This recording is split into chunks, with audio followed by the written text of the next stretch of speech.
নমস্কার, কেমন আছেন সবাই? রন্ধনে বন্ধনে বাঙালিতে সবাইকে স্বাগত। আশা করি সকলেই সুস্থ আছেন। আচ্ছা, আপনারা কি কখনো নাম শুনেছেন মালাই পনির আলুর দম?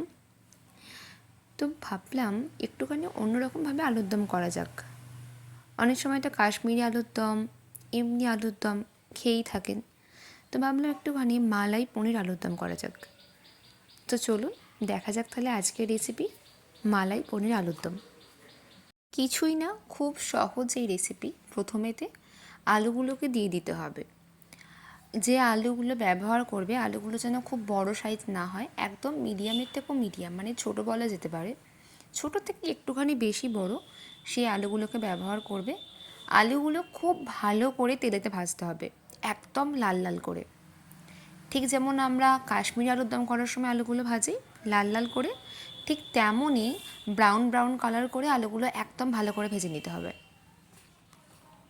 আলু যাতে খুব ভালো করে সেদ্ধ হয়ে যায় তার জন্য আমি ওপর থেকে দিলাম লবণ। লবণ দিলে আলুটা খুব ভালো করে ভেতর থেকে সেদ্ধ হয়ে যাবে।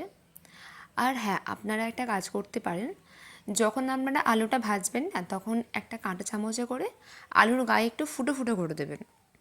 তাহলে কি হয়, আলুর ভেতর পর্যন্ত নুনটা ঢোকে, নালে আলুটা না ভাজা হয়ে যায় কিন্তু আলুর ভেতর পর্যন্ত নুনটা ঢোকে না। আমি কিন্তু ওপর থেকে একটু হলুদ দিয়েছিলাম, হলুদের ভিডিওটা আমার নেওয়া হয়নি। তো আপনারা ওপর থেকে অল্প একটুখানি হলুদ দেবেন। হলুদ দিলে দেখবেন আলুর যে লালচে ভাবটা খুব তাড়াতাড়ি চলে এসছে। দেখতেই পাচ্ছেন কতটা লালচে লালচে ভাব হয়েছে আলুগুলো। আমার আলু ভাজা হয়ে গেছে, আমি একটা পাত্রে তুলে রেখে দেবো। এরপর ওই তেলেতেই দেবো হচ্ছে ক্যাপসিকাম। খুব সামান্য পরিমাণে ক্যাপসিকাম দেবেন, বেশি দেওয়ার দরকার নেই। একটা বড় ক্যাপসিকাম থেকে অর্ধেকেরও অর্ধেক দেবেন।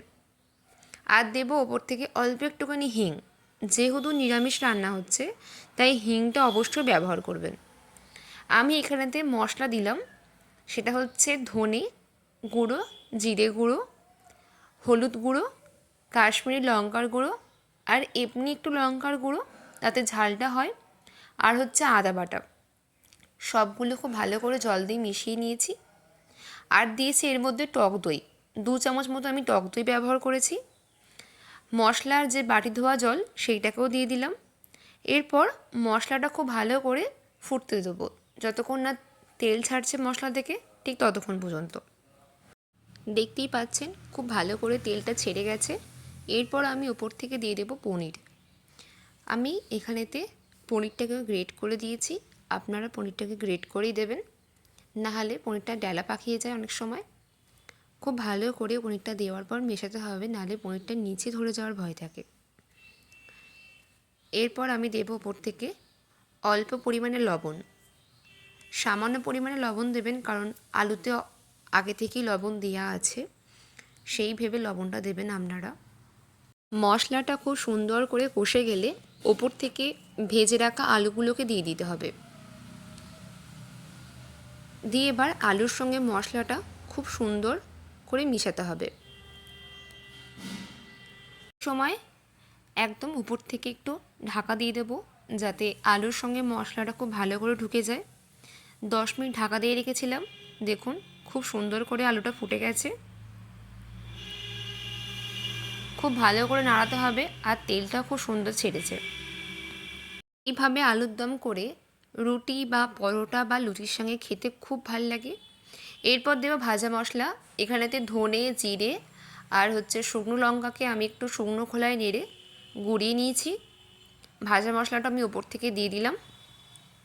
খুব সুন্দর করে ভাজা মশলাটা দেওয়ার পরে একটুখানি ফোটাতে হবে, না হলে ভাজা মশলার গন্ধ ছাড়বে। এরপর দেবো আমি ওপর থেকে ঘি। ঘিটা অবশ্যই ব্যবহার করবেন, ঘি না দিলে নিরামিষ রান্নার একদমই স্বাদ আসে না। আমি এখানে 2 চামচ মতো ঘি দিয়েছি। ঘি দিয়ে একটুখানি ভালো করে ফুটিয়ে নেব। ঘি দেওয়ার পর ওপর থেকে দেব আমুলের ফেস ক্রিম। এই ক্রিম কিন্তু আপনারা অবশ্যই ব্যবহার করবেন, না হলে মালাই পনির আলুর দম কিন্তু হবে না। যেহেতু নামটাই মালাই পনির আলুর দম, তাই ফেস ক্রিম ব্যবহারটা অবশ্যই করতে হবে। আপনারা যদি ফেস ক্রিম না পান তাহলে দুধের যে সরটা ওপরে থাকে সেই সরটাকে ওপর থেকে তুলে তুলে ফেস ক্রিম অবশ্যই করতে পারবেন। আমার আলুর দম একদম তৈরি হয়ে গেছে, মালাই পনির আলুর দম। আপনারা ঠিক বাড়িতে এইভাবে আলুর দম বানাবেন আর রুটি, পরোটা, লুচির সঙ্গে পরিবেশন করবেন। আজকের ভিডিওটা তাহলে এই পর্যন্তই। দেখা হবে আরেকটি ভিডিওতে। যদি আমার ভিডিওটি ভালো লাগে তাহলে অবশ্যই লাইক, কমেন্ট, শেয়ার, সাবস্ক্রাইব করতে ভুলবেন না। ধন্যবাদ, ভালো থাকবেন।